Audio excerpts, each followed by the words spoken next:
Day 73. Deuteronomy 22-24. If you see your brother's ox or sheep straying, you must not ignore it, be sure to return it to your brother. If your brother does not live near you, or if you do not know who he is, you are to take the animal home to remain with you until your brother comes seeking it, then you can return it to him. And you shall do the same for his donkey, his cloak, or anything your brother has lost and you have found. You must not ignore it. If you see your brother's donkey or ox fallen on the road, you must not ignore it, you must help him lift it up. A woman must not wear men's clothing, and a man must not wear women's clothing, for whoever does these things is detestable to the Lord your God. If you come across a bird's nest with chicks or eggs, either in a tree or on the ground along the road, and the mother is sitting on the chicks or eggs, you must not take the mother along with the young. You may take the young, but be sure to let the mother go, so that it may be well with you and that you may prolong your days. If you build a new house, you are to construct a railing around your roof, so that you do not bring blood guilt on your house if someone falls from it. Do not plant your vineyard with two types of seed, if you do, the entire harvest will be defiled, both the crop you plant and the fruit of your vineyard. Do not plow with an ox and a donkey yoked together. Do not wear clothes of wool and linen woven together.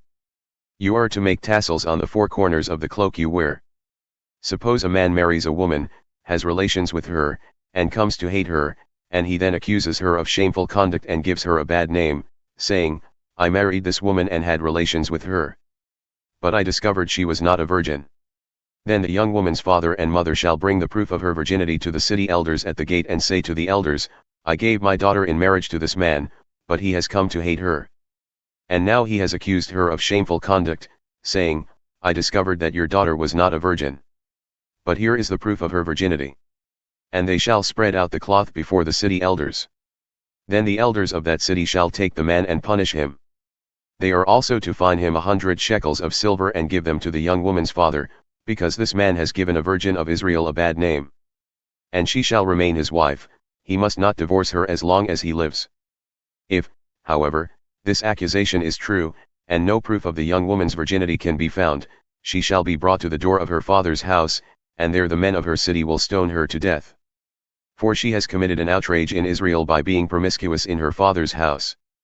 So you must purge the evil from among you. If a man is found lying with another man's wife, both the man who slept with her and the woman must die. You must purge the evil from Israel. If there is a virgin pledged in marriage to a man, and another man encounters her in the city and sleeps with her, you must take both of them out to the gate of that city and stone them to death, the young woman because she did not cry out in the city, and the man because he has violated his neighbor's wife. So you must purge the evil from among you.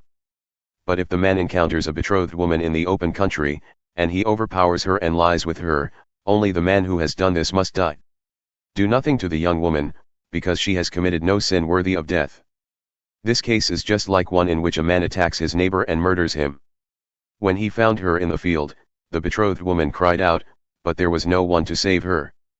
If a man encounters a virgin who is not pledged in marriage, and he seizes her and lies with her, and they are discovered, then the man who lay with her must pay the young woman's father 50 shekels of silver, and she must become his wife because he has violated her. He must not divorce her as long as he lives. A man is not to marry his father's wife, so that he will not dishonor his father's marriage bed. No man with crushed or severed genitals may enter the assembly of the Lord. No one of illegitimate birth may enter the assembly of the Lord, nor may any of his descendants, even to the 10th generation. No Ammonite or Moabite or any of their descendants may enter the assembly of the Lord, even to the 10th generation. For they did not meet you with food and water on your way out of Egypt, and they hired Balaam son of Beor from Pethor in Aram-naharaim to curse you. Yet the Lord your God would not listen to Balaam, and the Lord your God turned the curse into a blessing for you, because the Lord your God loves you. You are not to seek peace or prosperity from them as long as you live. Do not despise an Edomite, for he is your brother. Do not despise an Egyptian, because you lived as a foreigner in his land. The third generation of children born to them may enter the assembly of the Lord. When you are encamped against your enemies, then you shall keep yourself from every wicked thing. If any man among you becomes unclean because of a nocturnal emission, he must leave the camp and stay outside. When evening approaches, he must wash with water, and when the sun sets he may return to the camp. You must have a place outside the camp to go and relieve yourself. And you must have a digging tool in your equipment so that when you relieve yourself you can dig a hole and cover up your excrement. For the Lord your God walks throughout your camp to protect you and deliver your enemies to you. Your camp must be holy, lest he see anything unclean among you and turn away from you. Do not return a slave to his master if he has taken refuge with you. Let him live among you wherever he chooses, in the town of his pleasing. Do not oppress him. No daughter or son of Israel is to be a shrine prostitute. You must not bring the wages of a prostitute, whether female or male, into the house of the Lord your God to fulfill any vow, because both are detestable to the Lord your God. Do not charge your brother interest on money, food, or any other type of loan. You may charge a foreigner interest, but not your brother, so that the Lord your God may bless you in everything to which you put your hand in the land that you are entering to possess. If you make a vow to the Lord your God, do not be slow to keep it, because he will surely require it of you, and you will be guilty of sin. But if you refrain from making a vow, you will not be guilty of sin. Be careful to follow through on what comes from your lips, because you have freely vowed to the Lord your God with your own mouth. When you enter your neighbor's vineyard, you may eat your fill of grapes, but you must not put any in your basket. When you enter your neighbor's grain field, you may pluck the heads of grain with your hand, but you must not put a sickle to your neighbor's grain. If a man marries a woman, but she becomes displeasing to him because he finds some indecency in her, he may write her a certificate of divorce, hand it to her, and send her away from his house. If, after leaving his house, she goes and becomes another man's wife, and the second man hates her, writes her a certificate of divorce, hands it to her, and sends her away from his house, or if he dies, then the husband who divorced her first may not remarry her after she has been defiled. For that is an abomination to the Lord. You must not bring sin upon the land that the Lord your God is giving you as an inheritance. If a man is newly married, he must not be sent to war or be pressed into any duty. For 1 year he is free to stay at home and bring joy to the wife he has married. Do not take a pair of millstones or even an upper millstone as security for a debt, because that would be taking one's livelihood as security. If a man is caught kidnapping one of his Israelite brothers, whether he treats him as a slave or sells him, the kidnapper must die. So you must purge the evil from among you. In cases of infectious skin diseases, be careful to diligently follow everything the Levitical priests instruct you. Be careful to do as I have commanded them. Remember what the Lord your God did to Miriam on the journey after you came out of Egypt. When you lend anything to your neighbor, do not enter his house to collect security. You are to stand outside while the man to whom you are lending brings the security out to you. If he is a poor man, you must not go to sleep with the security in your possession, be sure to return it to him by sunset, so that he may sleep in his own cloak and bless you, and this will be credited to you as righteousness before the Lord your God.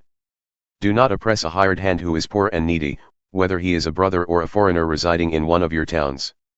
You are to pay his wages each day before sunset, because he is poor and depends on them. Otherwise he may cry out to the Lord against you, and you will be guilty of sin. Fathers shall not be put to death for their children, nor children for their fathers, each is to die for his own sin. Do not deny justice to the foreigner or the fatherless, and do not take a widow's cloak as security. Remember that you were slaves in Egypt, and the Lord your God redeemed you from that place. Therefore I am commanding you to do this. If you are harvesting in your field and forget a sheaf there, do not go back to get it. It is to be left for the foreigner, the fatherless, and the widow, so that the Lord your God may bless you in all the work of your hands. When you beat the olives from your trees, you must not go over the branches again. What remains will be for the foreigner, the fatherless, and the widow. When you gather the grapes of your vineyard, you must not go over the vines again. What remains will be for the foreigner, the fatherless, and the widow. Remember that you were slaves in the land of Egypt. Therefore I am commanding you to do this. Mark 14 verses 1 to 26. Now the Passover and the Feast of Unleavened Bread were 2 days away, and the chief priests and scribes were looking for a covered way to arrest Jesus and kill him. But not during the feast, they said, or there may be a riot among the people. While Jesus was in Bethany reclining at the table in the home of Simon the leper, a woman came with an alabaster jar of expensive perfume, made of pure nard. She broke open the jar and poured it on Jesus' head. Some of those present, however, expressed their indignation to one another, "Why this waste of perfume? It could have been sold for over 300 denarii and the money given to the poor." And they scolded her. But Jesus said, "Leave her alone, why are you bothering her? She has done a beautiful deed to me. The poor you will always have with you, and you can help them whenever you want. But you will not always have me. She has done what she could to anoint my body in advance of my burial. And truly I tell you, wherever the gospel is preached in all the world, what she has done will also be told in memory of her. Then Judas Iscariot, one of the 12, went to the chief priests to betray Jesus to them. They were delighted to hear this, and they promised to give him money. So Judas began to look for an opportunity to betray Jesus. On the first day of the Feast of Unleavened Bread, when the Passover lamb was to be sacrificed, Jesus' disciples asked him, "Where do you want us to prepare for you to eat the Passover?"